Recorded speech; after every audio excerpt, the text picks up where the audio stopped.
My husband cheated and our son helped him hide it. I remember the morning like it scorched into my mind. It was a Saturday, sunny, ordinary, and calm in a way that now feels cruel. I woke up early, instinctively reaching across the bed, but Greg's side was cold. Not just empty, cold. It was the kind of chill that made me sit up instantly. His running shoes were still by the door, his gym bag untouched, and yet he was gone. That wasn't like him. Even when he went out early, he'd leave a note, or at least a text. Downstairs, our son Caleb was at the kitchen table, lazily spooning cereal into his mouth while glued to his phone. I asked if he'd seen his dad. He didn't look up. Just said he probably left early or something. No concern. No curiosity. Just a shrug. I brushed it off at first. People get busy. Maybe Greg had to run out for a last-minute work thing. But that quiet little voice in the back of my mind wouldn't shut up. Something felt off. I made some tea, checked my phone. No texts. No missed calls. I checked Greg's location like I'd done a dozen times before, not tracking him, just peace of mind. This time it said, location not available. By noon, I was texting him every half hour. By 2 p.m., I called his office, voicemail. Called a few of his coworkers, none of them had seen him since Friday. My stomach was a ball of ice. I was one more missed call away from calling the police, when I heard the door open. Greg walked in like nothing was wrong. Wearing casual clothes, freshly showered, smiling like it was just another day. Sorry, he said, brushing past me to hang up his jacket. Left early and forgot my phone. Had to meet a client out in the suburbs. I stared at him. Why didn't you answer your phone at all? He shrugged. Didn't even realize I forgot it until I was halfway there. Long day. You okay? I didn't answer. Not really. Caleb walked in from the backyard, looked at Greg, then at me. Something flickered in his eyes, nervousness, maybe, but he covered it fast. Greg tousled his hair like nothing was wrong. But I saw it. A look passed between them. Not warm. Not casual. Complicit. I didn't say anything that night. I just watched. Observed. The tension in Greg's shoulders when he thought I wasn't looking. The way Caleb hovered near him like a shadow. Something was happening. Something had been happening. And I wasn't part of it. That night, Greg fell asleep instantly. I lay awake, staring at the ceiling, listening to his breathing. My mind ran wild with theories. I reached for his phone, but it was clean. Too clean. I checked Caleb's phone too. Locked, new passcode. But I was a mom, I taught him not to reuse passwords. I cracked it in minutes. That's when I saw the first message. From Greg, make sure she doesn't find out. And Caleb's reply, I've got it. Don't worry. I sat there, heart pounding, screen glowing in my lap like it was radioactive. I scrolled back. Conversations spanning months. Code words. Hints. Pictures cropped and blurry, but one clearly showed Greg in our car with another woman. Laughing. Hand on her thigh. But it was the audio file that shattered me. Greg's voice, low and serious, she doesn't need to know. You're old enough to understand how complicated marriage is. And Caleb responded, barely a whisper, I won't say anything. I promise. I put the phone down. And for the first time in years, I didn't recognize the people in my own home. The next morning, I moved like a ghost through the house. Greg hummed while making coffee, and Caleb laughed at something on TV like they were in a sitcom. I sat on the edge of the kitchen stool, mug in hand, trying to make sense of the new reality. My husband was cheating. My son knew. And neither of them knew I knew. I couldn't confront them. Not yet. I needed more. The betrayal felt too big to handle all at once. I needed evidence, something concrete, something undeniable. I started taking notes in the back of my old recipe book. Dates. Times. Odd behaviors. Passwords. Every moment they slipped up. Every lie they told. That week, Greg started working late more often. Twice he came home with the faint scent of perfume that wasn't mine, something floral, younger. Once he had glitter on his collar. I played dumb. Smiled. Asked about his day. He talked about meetings and deadlines. But I was listening for cracks. With Caleb, it was harder. He was only 16. Still a kid, technically, but old enough to know better. I kept wondering, why would he protect his dad like this? Why would he betray me, his own mother? Was it fear? Manipulation? Or something worse, loyalty? Then came Thursday. Greg had left early again. Said he had a client pitch in the city. I waited an hour, then went into the garage and checked the mileage on his car. He said he was going 20 minutes out. But the odometer suggested he'd driven much farther.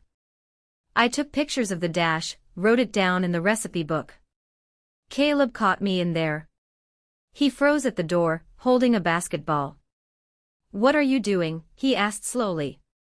I straightened up. Looking for something in Dad's toolbox. "Why?" He narrowed his eyes. "You're acting weird." I almost laughed. "Me? Acting weird? You sure everything's okay?" he added. That question hit me like a slap. I could have screamed. I could have told him I knew. That I'd heard his voice in those recordings, helping his father lie to me. But I didn't. I just nodded and said, "Of course." Later that night, I placed a tracker app on Greg's phone when he was in the shower. He had no idea. I gave Caleb a long hug before bed. He seemed confused by it, even stiff. Like physical affection was now foreign between us. Friday was when things escalated. Greg told me he was staying overnight in the city for a conference. Said he'd booked a hotel with his team. I smiled and kissed his cheek. "Be safe," I said. He left with his usual leather duffel. At noon, I checked the tracker. He wasn't in the city. He was in a neighborhood 30 minutes away, parked outside a 2-story house with white shutters and pink rose bushes. I zoomed in. Took screenshots. My heart hammered in my chest as I watched the blinking dot remain still for hours. I picked Caleb up from school like usual. On the way home, I asked him casually, "You think your dad works too much?" He shrugged. "Not really." "Do you know where he is tonight?" He hesitated. "Work conference, right?" I stared at the road ahead and said nothing. But I knew. He wasn't lying because he didn't know. He was lying because he did. And that was the moment I stopped seeing my son as just a boy. He was now a keeper of secrets. That night, after Caleb went to bed, I sat in my room with the lights off and stared at the glow of my laptop screen. I zoomed in on the screenshots of the house Greg had parked at. Something about the place felt too lived in. There were children's toys on the porch. A wreath on the door. It wasn't a hotel hookup. This was domestic. Comfortable. Familiar. I reverse searched the address and got a name, Danielle Carter. No LinkedIn. No social media that I could find, until I looked through a tagged photo on an old PTA fundraiser post. She was there, smiling, arm wrapped around a man I didn't recognize. But the timestamp was over 2 years old. And there, beside her in the background, was Greg. Holding a paper plate. Laughing. I felt sick. How long had this been going on? Who was she to him? And how had he managed to keep this second life hidden for so long? I dug deeper, pulling up local records, and I found a phone number. I didn't call it. Not yet. I needed to be careful. Smart. The next morning, I made pancakes. Caleb came down in his hoodie and earbuds like nothing was wrong. Morning, he mumbled, grabbing the orange juice. I placed a plate in front of him and sat across the table. Did your dad ever talk to you about honesty? I asked casually. He looked up. His eyes narrowed, confused, maybe suspicious. What? Just wondering, I said, smiling. Like, what he thinks it means to keep secrets from the people you love. He paused. You okay? That's when I saw it, fear. Not for me. For himself. He knew something was unraveling. He just didn't know how much I'd already tugged at the thread. Greg returned the next evening. He walked in whistling, tossed his keys on the counter, kissed my cheek like nothing was wrong. I kissed him back, slower. Longer. He blinked, surprised. Did you miss me? He asked, voice playful. More than you'll ever know, I thought. I made lasagna, I said. Caleb already ate. We sat across from each other at the table. I asked about his conference. He rambled on about workshops and breakout sessions and team-building games. I smiled through all of it. After dinner, I excused myself and went into the laundry room, where I'd hidden a voice recorder. I'd tucked it under the fruit bowl before he walked in. I hit stop and slid it into my pocket. Then, I called Danielle. She answered on the third ring. Her voice was soft, confused. Hi, I said, this is going to sound strange, but I think you know my husband, Greg Larson. Silence. Then she whispered, oh God. So she knew. She knew who I was. She knew she wasn't the only one. I stayed calm. I'm not here to scream or blame you. I just want the truth. She was quiet for a long moment, then said, you deserve it. And then she told me everything. It had been going on for 18 months. Greg met her during a financial consultation at her old job. He told her he was separated. That we were only together for our son. She believed him. She fell in love with him. They'd spent holidays together, he'd missed our anniversary last year to be with her. I was shaking. But I didn't cry. When I hung up, the truth sat like a stone in my stomach. And I knew exactly what to do next. I didn't sleep that night. I just laid there in the dark, listening to Greg's breath rise and fall beside me like nothing had changed. But everything had. And now I wasn't just mourning the marriage, I was mourning the man I thought I knew. At 4 a.m., I got up and opened the laptop. I copied every screenshot, GPS ping, and text message into a private folder and emailed it to myself. Then I backed it up on a flash drive I tucked inside an old tampon box in the bottom of my closet. It wasn't just about revenge anymore. I had to protect myself. My future. My daughters. By mid-morning, I had a plan. I asked Greg if we could do a family lunch. Just the three of us. He raised an eyebrow but agreed. Sure, he said, sipping his coffee. Nice to reset things a little. He thought I was trying to make things better. He had no clue I was setting the stage for war. We picked a quiet restaurant on the edge of town, neutral ground. I made small talk on the drive there while Caleb scrolled through his phone in the back seat. I kept glancing at him in the mirror. I didn't know how much of what Greg had done had reached his ears, or how far Caleb's silence had gone. But today, that silence was ending. Once we'd ordered, I cleared my throat and looked at Greg. There's something I want to talk about, I said calmly. He tilted his head. Sure, babe. What's up? I turned to Caleb. Actually, it involves you too. His fingers froze on the edge of his glass. I know, I said softly. Everything. The affair. The other woman. The lies. All of it. Greg blinked. Wait, what are you? I reached into my purse and pulled out a small envelope. Inside were a few printed screenshots, one GPS map, and a photo of Danielle's house with his car in the driveway. I slid it across the table.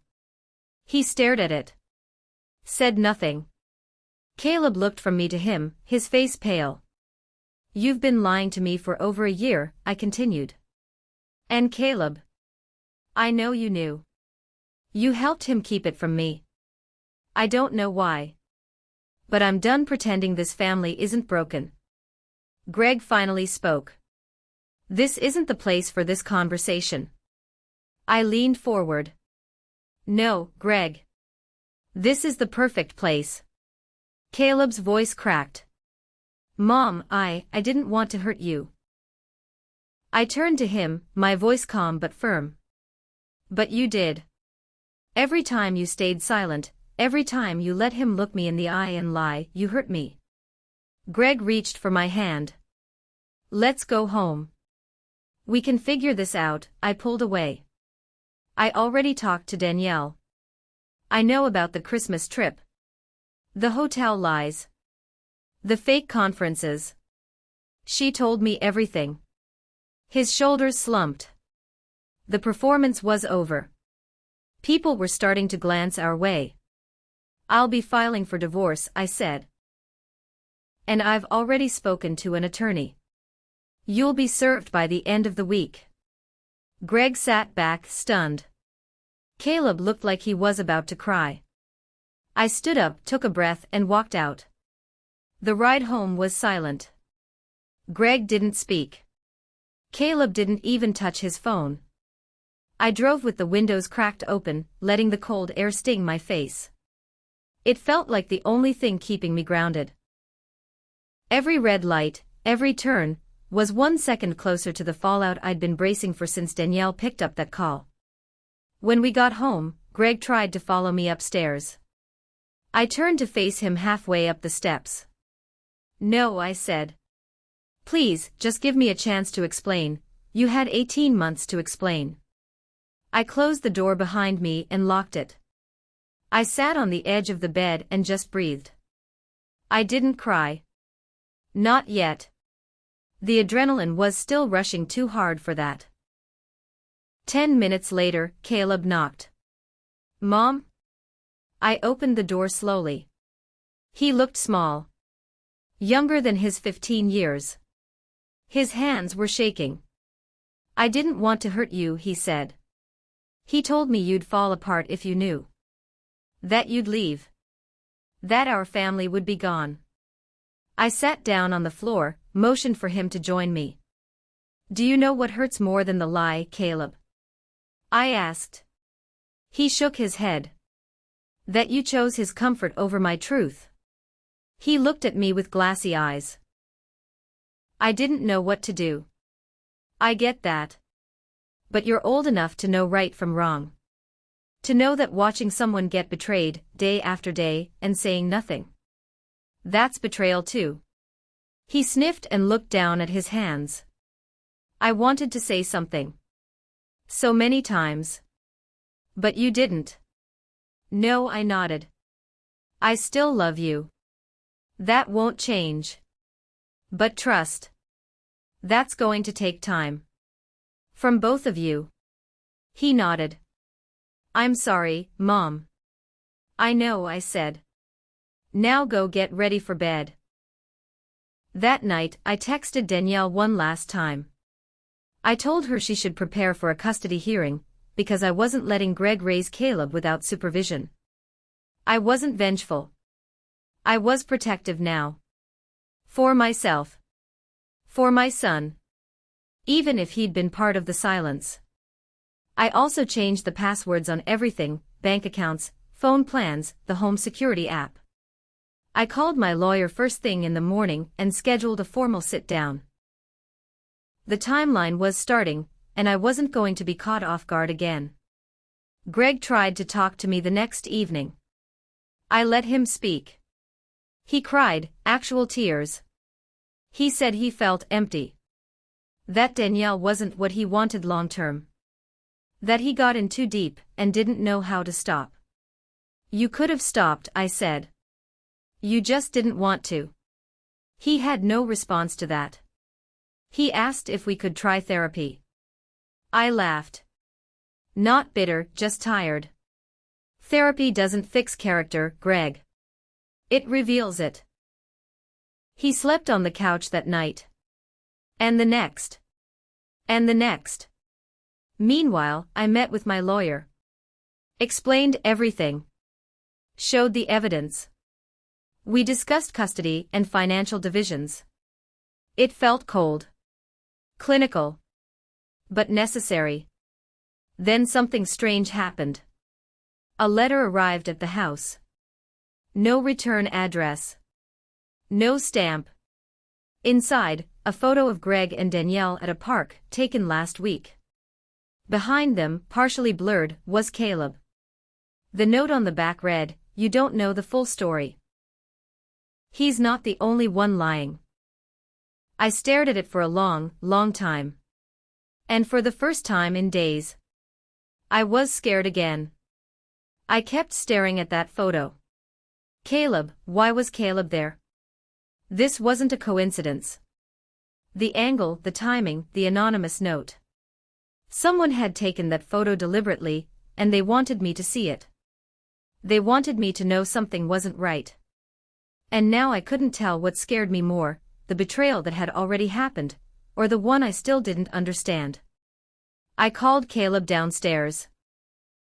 He came into the room cautiously, eyes darting between the photo in my hand and the look on my face. "Were you with Dad and Danielle at the park last week?" I asked. His mouth opened, then closed again. Panic flickered in his expression. "No," he said quietly. I held up the photo. "Then explain this." He stepped forward, looked at the image, and flinched. I wasn't supposed to be there." "What does that mean?" He wouldn't meet my eyes. "Dad picked me up from school early one day. Said he wanted to talk. We went for ice cream, and then he said he had to stop by the park real quick. Danielle was already there. I didn't know she'd be there. But you stayed." He nodded slowly. "I didn't know what to do. He said not to tell you." I wanted to scream. Instead, I sat down and forced my voice to stay calm. "Why did you keep helping him, Caleb? Why did you keep covering?" He was quiet for so long I thought he wouldn't answer. Then he whispered, "Because he said if you found out, you'd hate me too." I felt that sentence like a slap. Greg had weaponized our son's love, turned it into a leash. No wonder Caleb had seemed so off lately. He hadn't just been carrying his father's secret. He'd been carrying the fear that I'd throw him away with it. I stood up and wrapped my arms around him. "Listen to me. I could never hate you. But I need the truth. No more lies. No more hiding." He sobbed into my shoulder. "Okay. Okay." When he calmed down, I asked him the question I'd been dreading. "Did Danielle ever say anything to you? Try to get close?" His face turned pale again. "Sometimes she'd ask questions. About you. About what you did at home. What you liked. She asked what kind of things made you upset." That chilled me to the bone. This wasn't just an affair anymore. It was something else. Something calculated. Later that night, I checked our cameras again. The one above the garage, angle facing the street. 2 nights ago, it had glitched for over an hour. The only footage. Static. Then it resumed, like nothing had happened. Whoever dropped that envelope had timed it perfectly. They'd been watching us. I called the lawyer the next morning and told him I wanted a restraining order against Greg, effective immediately. He hadn't done anything violent, but my gut told me something darker was forming under the surface. And for the first time since this began, the lawyer didn't ask, "Are you sure?" He just said, "I'll get started right away." That night, Caleb and I stayed at my sister's place. I didn't tell Greg where we'd gone. I needed space, distance, and safety. But as I lay in that unfamiliar bed, listening to Caleb breathing in the next room, I couldn't shake the feeling that this wasn't over. Someone out there wanted to break me. And they weren't done yet. The next morning, I woke up to another envelope. This time it was slid under the door of my sister's house. No markings, no writing. Just another photograph. This one was different, darker, more intimate. It was a shot of me and Caleb through the living room window. I was on the couch, he was sitting beside me, head resting on my shoulder. The timestamp was from just last night. I dropped the photo and stepped back like it had burned me. Whoever was doing this knew where we were. Knew when we were home. They weren't just watching, they were close. Too close. I called the police. Filed a report. They logged it but didn't offer much hope. No fingerprints. No witnesses. No direct threat. Just paranoia. But I wasn't paranoid anymore. I was convinced. This wasn't just fallout from a broken marriage. Someone had planned this. Someone had waited for the right moment to dismantle my life, bit by bit, secret by secret. And the worst part? I still didn't know who was behind it. That night, after Caleb went to bed, I sat on the porch with my sister, Ava. She handed me tea, and didn't say anything for a long while. Then she asked, "Have you thought about who else might have wanted to hurt you? Not just Greg." I looked at her, confused. "What do you mean?" "I mean, enemies. Old grudges. People who might have seen you succeed and hated you for it." The question landed heavier than I expected. I'd built my business from nothing, clawed my way out of a marriage that turned venomous, and I never played the victim card. But I wasn't naive. I knew success made you visible, and visibility made you vulnerable. "There's someone," I said slowly, "but it doesn't make sense." "Who?" "Greg's sister. Marissa." Ava blinked. "Why her?" I exhaled. Years ago, when Caleb was a baby, she asked to borrow a large sum of money to start a wellness studio. Greg said no, bluntly. I didn't argue. Months later, she stopped talking to both of us. Said I was complicit. That I let her dreams rot.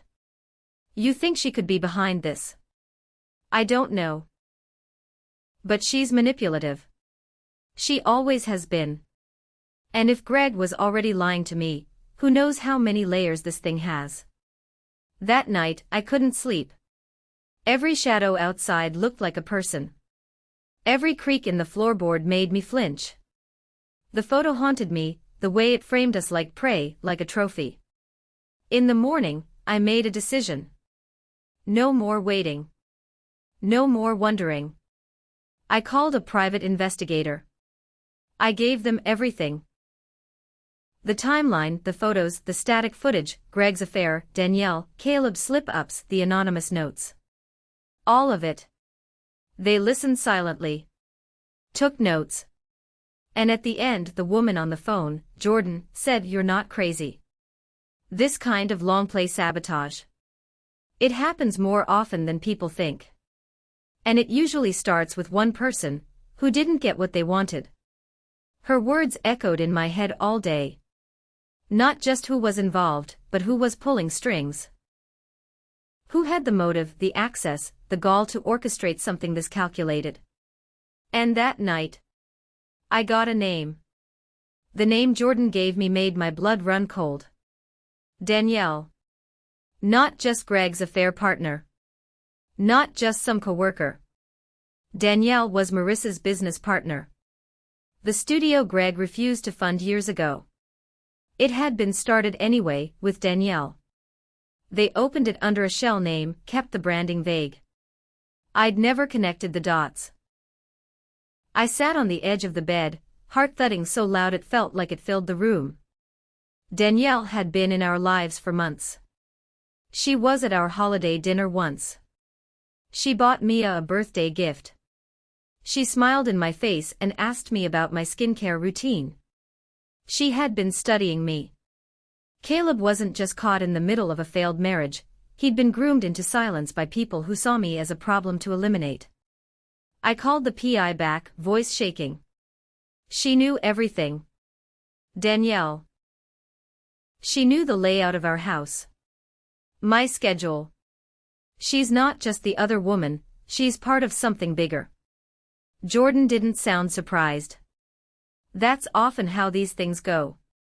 It's not just about desire, it's about resentment. Power. Control. That's when it clicked. Danielle never wanted Greg. Not really. She wanted my life. The perfect family image. The successful business. The house. The respect.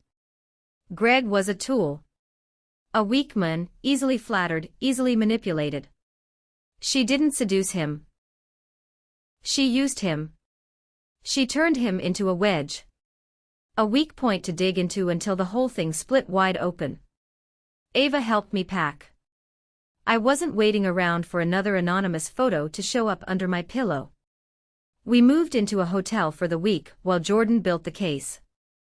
She said she had access to financial records, shared leases, digital footprints. That it was only a matter of time. Still, it was hard to rest. Caleb was quieter than ever. He kept staring at me like I might disappear. "I'm sorry," he said one night, breaking the silence. "I should have told you. I didn't know what was true anymore." I hugged him. "None of this is your fault. None of it." And then he said something I'll never forget. "Dad didn't believe the things he said about you. He just said them so he didn't feel guilty. But Danielle, she believed them. She told him you thought you were better than everyone. That you deserved to be knocked down." I felt cold all over. This was never just about Greg. It was about punishment. 2 days later, I got the confirmation. Emails. Recordings. Danielle and Marissa had been in contact the entire time. Financial ties between them. Old chat logs where Danielle bragged about tearing the perfect wife down brick by brick. They hadn't just tried to take my marriage, they'd tried to erase me. But I wasn't going quietly. With evidence in hand, I pressed charges for harassment and stalking. Greg lost custody negotiations. Danielle lost her business license. Marissa's name was dragged through court documents and outed in the local press. And me? I started over. I bought a smaller place in a new town. Caleb started a new school, and I finally found nights where I could sleep without checking the windows. It's not the same life. But it's real. And it's mine. Let them lie. Let them hate. Let them plot. I'm still standing. And I'll never let someone steal my peace again. Not even if they smile while doing it.